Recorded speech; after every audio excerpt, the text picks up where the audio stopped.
মির্জা গালি স্ট্রিটে যে হোটেলে আগুন লাগে তার ঠিক উল্টো দিকেই আরও বেশ কিছু গেস্ট হাউস হোটেল রয়েছে।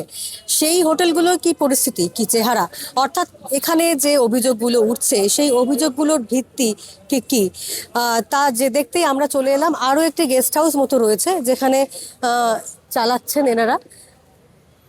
আমরা একবার সেই হোটেলের ভেতর ঢুকে জানবার চেষ্টা করবো যে এদের কি পরিস্থিতি আর এখানকার অবস্থা ঠিক কি। দাদা, এখানে কি বিদ্যুৎ সংযোগ বিচ্ছিন্ন করে দেওয়া হয়েছে? পাশের বাড়ি যেহেতু আগুন লেগেছে ওখানে তো আর কাস্টমার তো ভয় ভীত পেয়ে গেছে না, কারেন্ট নেই কিছু নেই, কি অবস্থায় থাকবে। যারা কাস্টমার ছিল ওদেরকে ডিসচার্জ করে দেওয়া হয়েছে অন্য জায়গায়। ওটা তো কি হোটেল ছিল জানেন? রেসিডেন্সিয়াল ছিল কি হোটেল ছিল?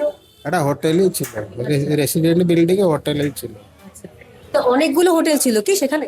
এটা বলতে পারবো না, আমি এখানে আর নতুন জয়েন করেছি, বলতে পারবো না। আপনাদের এই হোটেলটা কত বছরে?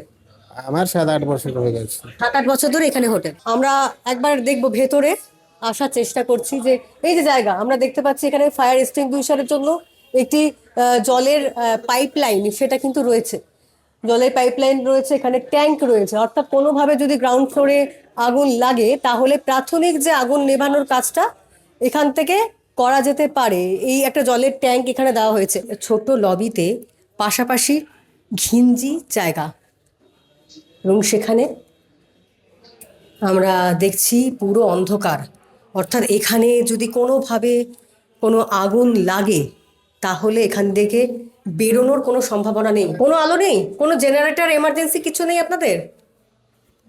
এখানে ওয়াইফাই রয়েছে, ফায়ার অ্যালার্ম আমরা দেখতে পাচ্ছি এখানে রাখা, ফায়ার অ্যালার্ম রাখা রয়েছে। তবে এই যে জায়গা, এই যে জায়গা আমরা দেখতে পাচ্ছি ঘিঞ্জি এক চিলতে গলি, তার মধ্যে খুপড়ি খুপড়ি ছোট ছোট ঘর পুরো জায়গায়। অর্থাৎ কোনোভাবে যদি কিছু ঘটনা ঘটে সেটা সামলানোর দায়ে কার?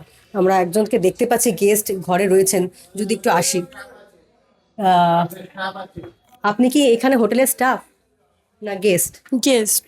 আচ্ছা, কোথা থেকে এসেছেন আপনি? বাংলাদেশ থেকে এসেছি। আচ্ছা, বাইরে তো একটা এত বড় ঘটনা ঘটেছে, নিশ্চয়ই দেখেছেন। হ্যাঁ। তো একটু কি আতঙ্ক হচ্ছে, ভয় লাগছে?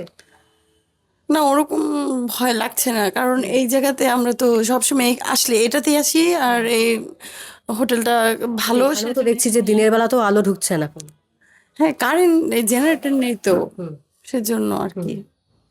এই আমরা দেখতে পাচ্ছি এই হোটেলের ভেতরে, অর্থাৎ পার্শ্ববর্তী একদম যেখানে আগুন লেগেছে তার ঠিক উল্টো দিকেই এই গেস্ট হাউস। সেই গেস্ট হাউসে আমরা রয়েছি এবং দিনের বেলাতেও এই ঘরগুলোতে সেভাবে আলো দেবে। সব আবার ফায়ার সব কিছু সিস্টেম করা আছে, আপনি নিজে তো দেখতে পাচ্ছেন তো সব। এই যে এইটুকু স্পেসের মধ্যে এতগুলো ঘর ঘিঞ্জি, এবার ওপর ভেতরে তো কি আছে? আমাদের সব কিছু আছে, প্রেসার আছে, ওদিকে আউটলাইন আছে, ওদিকে লাইট আউটলাইন করা আছে, দুটো রাস্তা আছে। বেরোবার এক্সিট কতগুলো আছে? হ্যাঁ, এক্সিট এক্সিট বেরোবার জন্য রাস্তা দুটো তিনটেতে আছে। হ্যাঁ, তিনটে এক্সিট আছে। কোথায় একটু যদি দেখান। এগুলো সব ঘুরে দেখানো সম্ভব না। না না, আপনি আমাকে ঘুরে দেখাতে পাচ্ছেন না, কিন্তু গেস্ট যারা আছেন তাদেরকে কিছু বলেন যে আগুন লাগলে কি করবেন? সব করা বলা আছে, কাস্টমার থাকলে বলবো না। আচ্ছা। আমাদের সব ইঞ্জেকশন গেট দেখানো আছে, এই একটা গেট আছে, ও পিছনে গেট আছে, সব দিকে গেট আছে, আচ্ছা, গেটের ব্যবস্থা আছে। গেটের ব্যবস্থা আছে, কিন্তু আগুন লাগলে সেগুলো কি খোলা থাকে? হ্যাঁ, খোলা থাকে। এই যে আগে পাশের হোটেলটা তো খোলা ছিল না, সব তালা লাগানো ছিল, কেউ বেরোতেই পারেন। আর লাগিয়েছে কি করছে ওর ব্যাপারটা আমরা বলতে পারবো, ও তো উল্টো দিকে, আমরা তো এই দিকে। আপনাদেরও তো দেখছি এইটুকু মানে হোটেল বিল্ডিং এর মধ্যে এতগুলো ঘর করে রেখেছেন। ওটা ঘর আছে, 5টা তো ঘর আছে। এটা গ্রাউন্ড ফ্লোরে পাঁচটা ঘর, তারপর ওপরে? উপর 4টে আছে। আচ্ছা, ওটা কতগুলো ফ্লোর আপনাদের? দুটো দুটো। আর এখানে কি এখানে কি কি রয়েছে এখানে? ফায়ারের জন্য কি কি বন্দোবস্ত করেছেন? ফায়ারের জন্য সব ব্যবস্থা করা আছে, ফায়ার লাইসেন্স আছে? সব কিছু আছে, আচ্ছা, ফায়ার লাইসেন্স সব কিছু। কবে পেয়েছেন ফায়ার লাইসেন্স? দেখে নিন, এখানে টাঙানো আছে।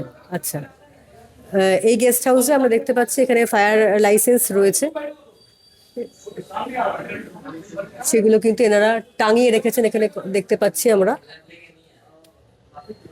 আগের বিল্ডিং যেখানে, অর্থাৎ যেখানে আগুন লেগেছে সেখানেও ফায়ার লাইসেন্স ছিল। 7-8 মাস আগে ফায়ার লাইসেন্স তারা পেয়েছিলেন বলে তাদের অসমর্থিত সূত্রে আমরা খবর পেয়েছি। আপনাদের ফায়ার লাইসেন্স কবে থেকে? আমার শুরু থেকে, যবে থেকে গেস্ট হাউস। আচ্ছা, আপনাদের কবে থেকে গেস্ট হাউস? 7-8 বছর। হ্যাঁ, এটাই হবে। আচ্ছা, বিদ্যুৎ সংযোগ বিচ্ছিন্ন করে দেওয়া হয়েছে। আশপাশের সমস্ত গেস্ট হাউস হোটেলে কোনো রকম বিদ্যুৎ সংযোগ নেই, অর্থাৎ এই যে জায়গায় আগুন লেগেছে তার আশপাশের সমস্ত বিদ্যুৎ গেস্ট হাউসেরই একই অবস্থা। গেস্ট যারা রয়েছেন তারা ঘরের ভেতরেই বসে রয়েছেন, অন্ধকার। দিনের বেলাতেও ঘরগুলোতে আলো প্রবেশ করছে না এবং একেবারে খুপড়ি ঘর। যতগুলো হোটেল আমরা দেখতে পাচ্ছি সবগুলোতেই একই রকম পরিস্থিতি। কেউ নতুন হোটেল বানিয়েছেন তাই তারা রেনোভেট করে রেখেছেন, কারো কারো হোটেলে সেইভাবে রেনোভেশনটুকু পর্যন্ত নেই, অর্থাৎ পুরনো অবস্থাতেই তারা রয়েছেন। কিভাবে এই হোটেলগুলো দীর্ঘদিন ধরে এই জায়গায় চলছে সেই নিয়ে অবশ্য প্রশ্ন উঠছে বিভিন্ন মহলে।